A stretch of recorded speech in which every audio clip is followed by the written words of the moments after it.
na msidhubutu mambo hiyo ya kumshika au kufanya nini. Na tungetaka kuwa kama mna uwezo kisheria kumshika, mumshike muone ya kwamba mtakuwa mmeharibu na mtajiharibu na kujiharibia wenyewe.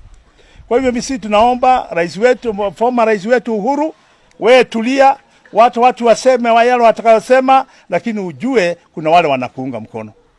Na ya mwisho kabisa mimi nataka kusema hivi. Kenya ina shida nyingi sana na mahitaji ni mengi sana. Nani haoni Kenya ina shida? Hata mama ambaye hajui uchumi ni nini kule mashambani, huyo mama ameanza kujua kuna shida ndani ya Kenya. Kwa sababu amegharamiwa kwa mambo mengi. Kwa sababu amekosa kile alichokuwa akipata.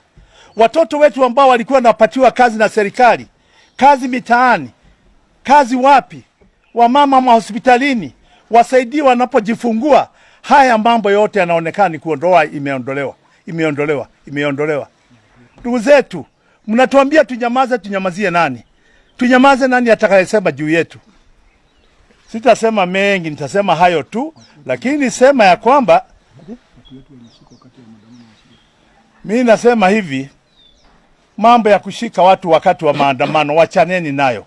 Watu walishikwa wakati wa Moi, wakashikwa wakati wa serikali zingine, na hatujaona pali wameenda, wako tu. Msifanye uadui na watu kwa sababu ya kuwashika. Kushika mtu na kumuumiza, huo ni uoga. Kwa hivyo ni ninyi mnauoga, si wale mnaoshika, ni ninyi mnauoga. Tungetaka ndugu zetu tutulize Kenya iwe ya amani, tuendeshe mambo kwa amani na tusiendeshe mambo kwa kujitakia makuu. Ujue kila mwananchi wa Kenya anataka makuu, si wewe peke yako. Asanteni sana.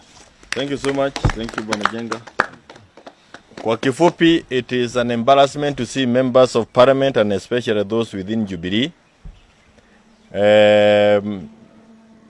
listening to insults towards the former head of state, Uhuru Muigai Kenyatta, and remaining silent.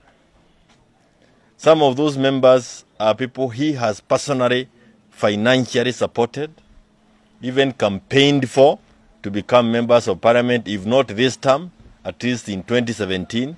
And it's an embarrassment to see them opening their mouths and threatening himself, or threatening his family, or even trying to threaten properties that belong to that family. And like my colleagues have said, I also just want to repeat the same. Dare you. Yes. Dare you. Yes. You want to put the country on fire? Dare you. Arrest Uhuru or arrest Raila. You are playing with fire. The other one is that clearly we have a regime here that wants to take us back to the dark days, where there was no freedom of media. We saw a letter coming from CCK yesterday. It's ridiculous, to say the least. Those are days we left, long time. And some of us could not even imagine a person of the age of Chiroba could issue such a letter. Forget about contemplating. Again, it's another dare. Let them dare take us back to those dark days. We have the issue of IBC. We now see that they've been allocated 7.2 billion shillings. We have a problem, and we have stated it within Azimio, that we do not recognize the composition intended by the law that was passed by William Ruto. You do not need to be told what a country like Kenya can go through and has gone through in the past when we have messed up the electoral processes in this country. Clearly, there are people who don't have any respect for the history of this country, because you can never constitute IBC single-handedly. Again, crucially, we know that IBC is about to embark on the demarcation of boundaries in this country. And some of the members of or chairmen from the counties here come from counties that are likely to lose constituencies because they don't meet the threshold.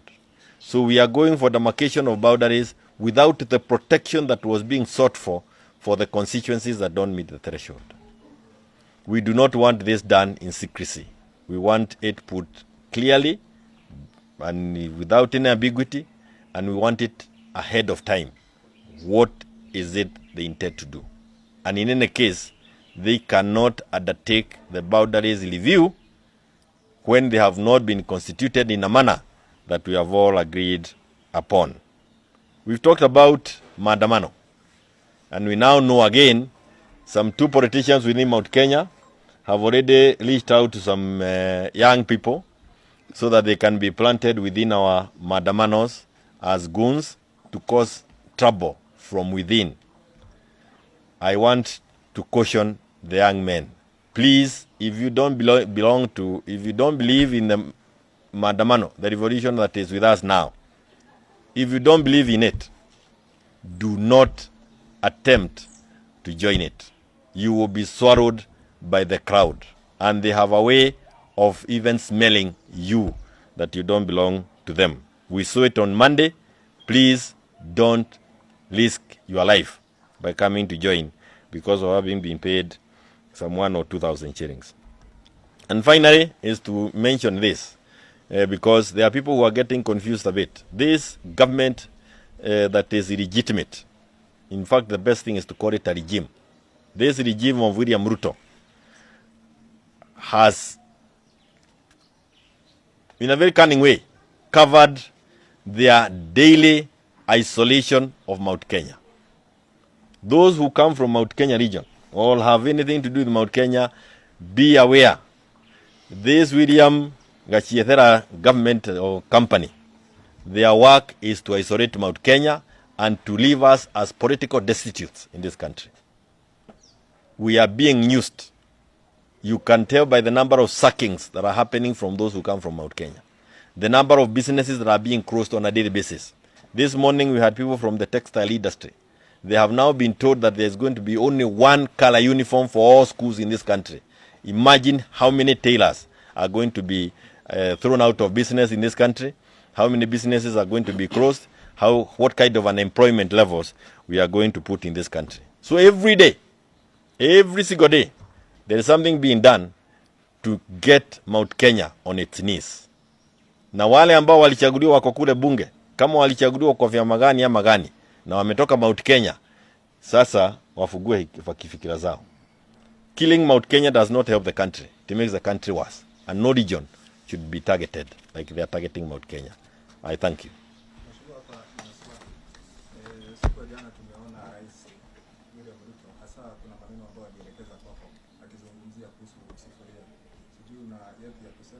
Na pia kuna hili jambo tungeuliza kuhusu viongozi ambao ni wa chama cha Jubilee ambao hasa wanaonekana kila siku wakiamka wazungumzie kuhusu project ambazo zilikuwa za serikali ya Jubilee, wanazungumzia kuhusu Raila Odinga.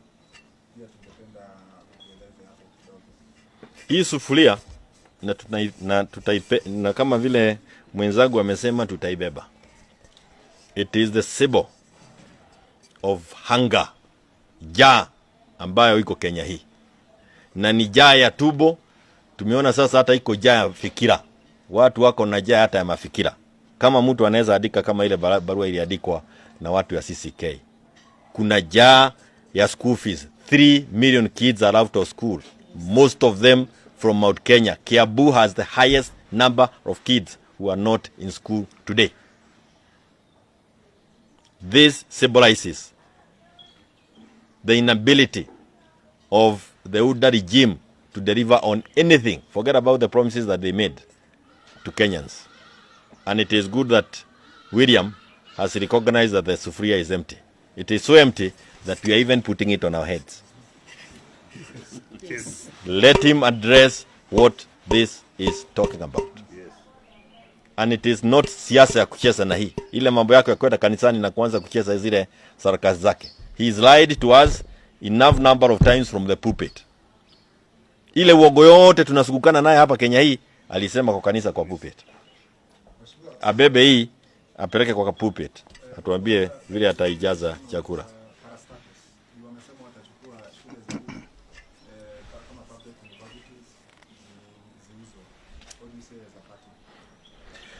There is also the issue that you've talked about, the members of parliament who are elected.